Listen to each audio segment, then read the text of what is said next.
हिंदुत्वाचा मुद्दा ते घेऊन आलेले आहेत, त्याच्याबद्दल काय सांगाल? हिंदुत्वाचा मुद्दा ते उचलतायत त्या सभेत.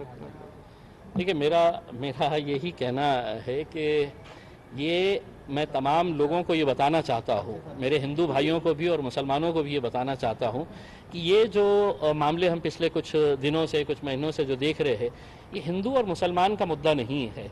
ये मुद्दा है कि हिंदुत्व की रक्षा सबसे ज़्यादा कौन कर सकता है। तो इसके अंदर तीन पार्टियां जो है वो मैदान में उतरी हुई है। एक तरफ भारतीय जनता पार्टी है, दूसरी तरफ शिवसेना है और तीसरी तरफ ये मनसे है।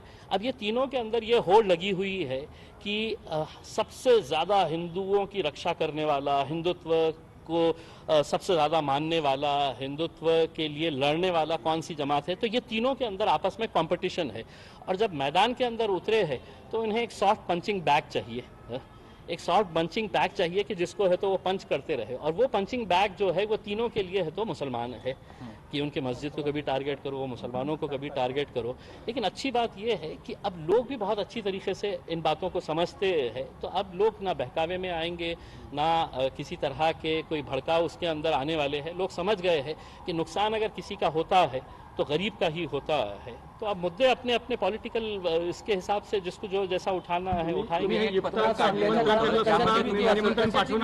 सध्याच्या काळामध्ये औरंगाबादमध्ये मैं औरंगाबाद के खासदार की हैसियत से मैं आपको यकीन दिलाता हूँ कि मुझे 1% भी कोई चिंता नहीं है। और मैं औरंगाबाद की जनता को भी यही कहना चाहता हूँ कि आपके मन में अगर कोई डर है, कोई आपको ऐसा चिंता व्यक्त हो रही है आपको, तो बिल्कुल वो मन से निकाल दीजिएगा। ठीक है, एक राजनीतिक पार्टी का एक लीडर है, वो आ रहा है अपना एजेंडा लेकर, अपना भाषण देने के लिए उसके अंदर, लेकिन उसको इतना संजीदगी से मत लीजिएगा कि कल के दिन हम आपस में आमने सामने हमारे बीच में कोई मनमुटाव हो जाए करके। तो कहीं पर भी कोई चिंता नहीं। हाँ, चिंता कुछ दुकानदारों को ज़रूर है, कुछ कारोबारी करने वालों को ज़रूर है कि जिनको ऐसा लगता है कि साहब 3 साल के बाद है तो मेरा धंधा अब पनप रहा है। और रमज़ान के आखिरी के जो दिन होते हैं, 3-4 दिन जो होते हैं, उसी वक्त के अंदर है तो पूरा कारोबार है तो बढ़ता है, लोग आखिरी वक्त में ही खरीदने के लिए जाते हैं, तो उन्हें वो चिंता सता रही है। लेकिन उनको भी हम आश्वासन देना चाहते हैं कि ऐसा कोई आपको घबराने की ज़रूरत नहीं है।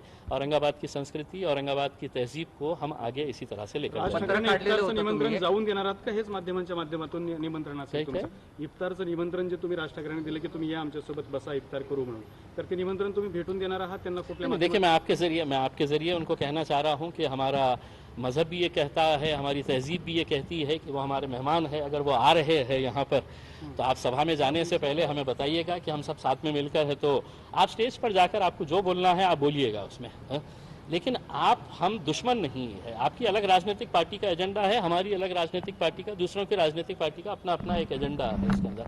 तो आपके जरिए मैं आपको ये दावत दे रहा हूँ कि आप आइए, हमारे साथ इफ्तार करिएगा, उसमें हम सब साथ में मिलकर करते हैं। त्यांच्या बदललेल्या अजेंड्यानुसार कोणाला काही वाटतंय, पोलीस इतका पाऊस पाठाला होतोय, वातावरण बिघडत कसं चाललंय बघितलं आणि काय कुठलं म्हणजे काही तरह? देखिए, ये तो पुलिस ही अच्छी तरीके से, देखिए ये पुलिस ही अच्छी तरह से बता सकती है कि उनके पास कुछ इंटेलिजेंस इनपुट्स है क्या नहीं। मेरे पास ऐसा कुछ भी नहीं है। मैं तो पुलिस डिपार्टमेंट को, पुलिस कमिश्नर को सिर्फ ये विश्वास दिलाने के लिए आया था कि हाँ, आपको हमारी अगर किसी ज़रूरत है तो हम आपको बिल्कुल पूरी तरह से मदद करने के लिए